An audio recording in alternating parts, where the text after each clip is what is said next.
Today, we're gonna take another look at the Becker BK2 and why after all these years, I still own my original. Well, what's up folks? Welcome to the channel. Welcome to another episode here hanging out in the outdoors with the crew, having a blast. And I want to talk to you today about the Becker BK2. Now, I've had this for almost 6 years. I have a tricked out version with Kydex and micarta handle scales. I'm not going to go into a lot of detail about that. I'm just going to go in more to detail about the knife design itself. Because over the years, I've had plenty of opportunities to trade it off, sell it, do whatever, give it away. And every time that opportunity presents itself, I say, no way, I've got to keep this thing in the collection. And from time to time, I bust it out, take it out to see if it is something that I still want to keep in the collection. And every time I'm reminded of its capabilities, its limitations, but why I do not ever want to get rid of my Becker BK2. So we're going to break down the design today, just talk about it compared to other designs that are out there, thinner blades, heavier blades, longer blades, all of that, and see whether or not in this world of knives, if the Becker BK2 is the right tool for you, or if there are other stuff out there and its limitations as well as all of its awesome capabilities. So let's go ahead and get to it and see what the Becker BK2 has to offer you. All right, and throughout this whole video, we're gonna be running in tons of beautiful blade footage because it's been a treat to take this guy out and use it for a couple months on several treks, get familiar with it again after having it in semi-retirement, in the blade tub for about a year, just using it as competitive stuff, but actually taking it out and using it, getting to know it again. And right out of the gate, guys, the Becker BK2 out of the box at about $80 is a very good knife. But if you really want the full capability of any Becker knife, you really need to trick it out with aftermarket Kydex sheath and micarta or G10 handle scales. There's tons of options out there. I'll try and throw a bunch in the links in the description below. You can use AZ Welke. They've done the one of my Kydex sheaths. That you can do Red Feather Gear. There's all kinds of stuff out there that are awesome, and there's all kinds of different like VZ grips. There's all kinds of stuff out there, so there'll be tons in the links below, plus the video, the tools that you're seeing here, and that always helps us continue to make the content that you see when you guys use those hyperlinks over to Blade HQ and Amazon and Backcountry, Knockaround, all the stuff that we offer to you guys. So we just appreciate that. But at $80, you are going to get a lot, but when you trick it out a little bit, bammo, you are ready to rock and roll. So I'm not going to really talk about any of the aftermarket stuff throughout this video. So when you pick up a Becker BK2, you're buying a knife that's USA made, 1095 Crovan steel, which is a great steel. You got that saber grind. You're looking at a 1 pound. That is what this weighs with the micarta handle scales. And you're looking at about 5 1/4 inches overall length. So you're looking at 1 pound, 5 inch, 1/4 inch thick blade that has basically the capability of a bulldozer. So this knife is able to out-chop most other knives in its blade length size and even in its weight class of around 1 pound. It's pretty hard to find a 5 inch, 1 pound knife that will be able to beat out the Becker BK2, and oftentimes they want a lot more money for those type of knives. So right out of the gate, it's gonna be able to chop really well and compete with much bigger knives that we're about to roll in. Batoning, if you can span it, you will split it. That's the rule with the Becker BK2. If you can span a piece of wood and you need to split it, about 4 inches, I would say would be max. 3.5 is ideal. Bam. I mean, the saber grind 1/4 inch, it's just going to crack it open with that drop point, makes it very, very easy. So for a compact size, it's going to plow through the woods. It's going to plow through the task that you may want it to do for being so compact. Now, a bulldozer is not the most agile vehicle. It's not the most finesse type of vehicle. It's not going to have a lot of finesse in it. And that's one of the drawbacks to the Becker BK2. At 1 pound, 5 inches, it can absolutely slice and carve and whittle and feather stick and do all those things. Absolutely, I mean all day long it can do those things, but it's not very agile. It's not very nimble. You do know after a while, you're like, wow, I'm holding a 1 pound weight here in my hand while I'm doing this task, particularly on the finer stuff. Food prep, it's not really going to be good at. Yeah, you can cut an apple, but it's not going to be fun. It's not going to be fun to cut fillets or something like that. It can do all those, but it is not fun with food prep or anything like that. And so quickly, if you are a knife lover and you actually start to use the Becker BK2 extensively, you start to ask yourself, for finer stuff, why don't I use a lighter, thinner, smaller knife, right? Example, the BK16 right here. This guy's gonna be like 6-7 ounces, full flat grind, not a saber grind. It's only like 0.16 on the thickness. It's 4.25, I think, inches overall cutting edge. Much lighter, much more nimble. It's like a little race car, you know. I mean, it's gonna zip around through the woods. It's gonna zip around through your carving tasks. It's gonna be good for food prep, much better than the Becker BK2.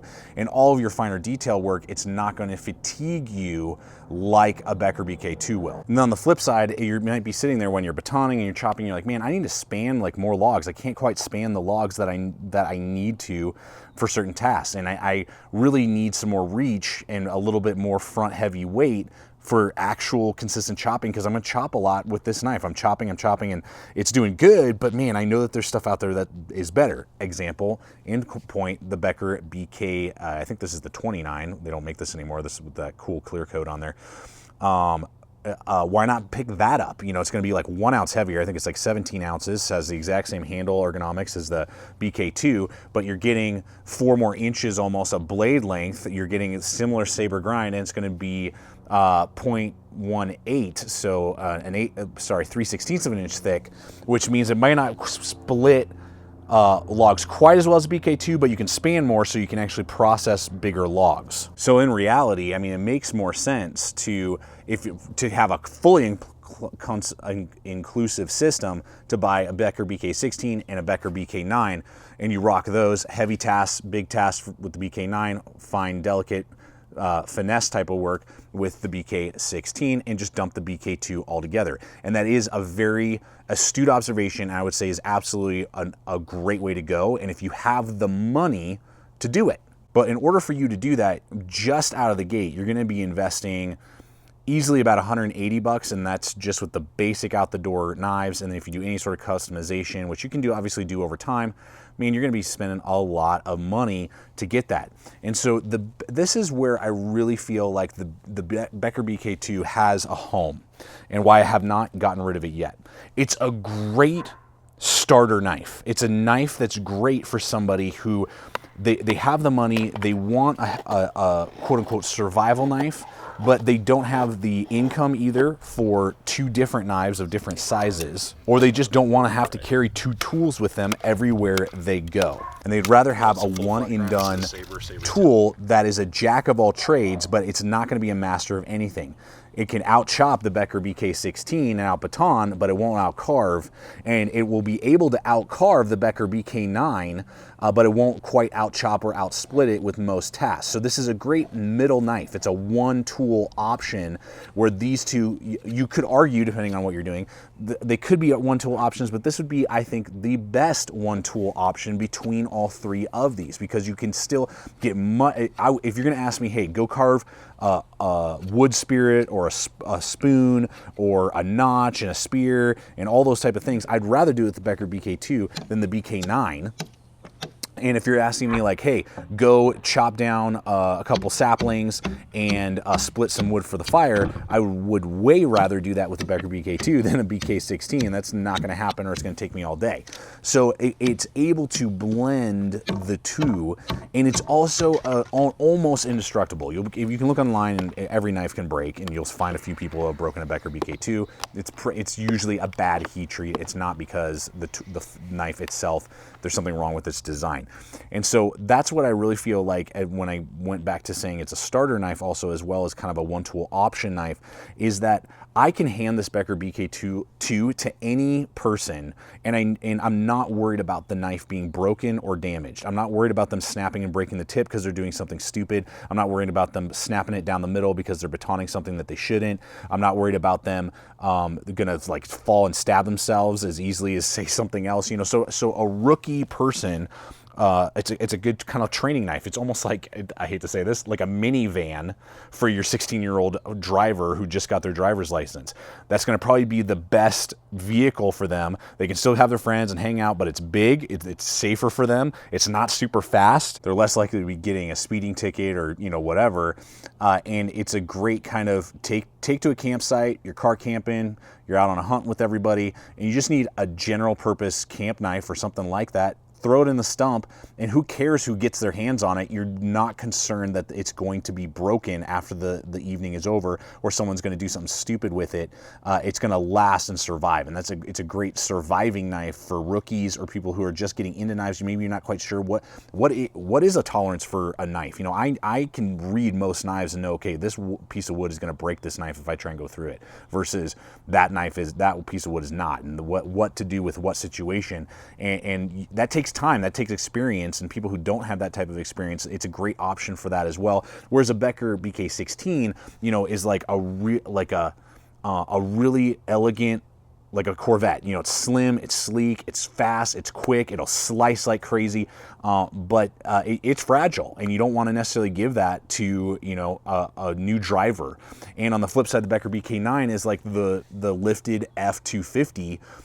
That you necessarily, you know that they would be safe, but you know that it's got a lot of power behind it, and, you know, they could run over stuff, or, you know, just don't understand the reach of it, or, you know, not be as, they're not going to be able to parallel park it with their friends at the movies, you know, kind of thing for a 16-year-old driver. It's not going to be the best tool for that situation. So it's the Becker BK2 lands this either great kind of do everything knife as a jack of all trades blade, being able to do finer work better than a BK9, but being able to do heavier splitting and chopping tasks than a Becker BK16 and knives in those ranges. Or again, as just that, take it on the trips, you go out camping twice a year and you just want that knife that will get a lot of work done for you. Great, you know, and then buy a Mora heavy duty companion or something for all your really fine whittling, and buy a big hatchet and a saw, you know, for all the heavy duty stuff. That is where I believe the Becker BK2 still has value, still has a purpose.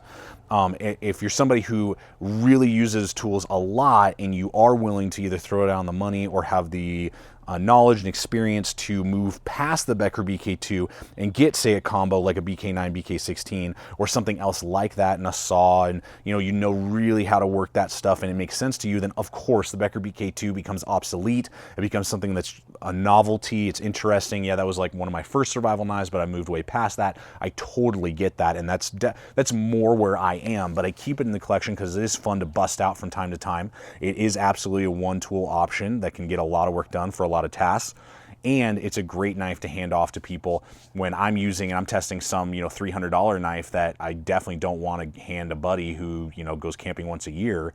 I can hand them the Becker BK2. They're going to love it and have a lot of fun, and they're going to be relatively safe, and I know they're not going to break it, and I can get my work done with my $300 knife that's like the sports car, but if I hand the keys to them, they're going to possibly drive it off a cliff and snap it in half. So that's really, guys, for me, why I wanted to make this video. Why I keep it in the collection, and it just is, it's such a workhorse for me.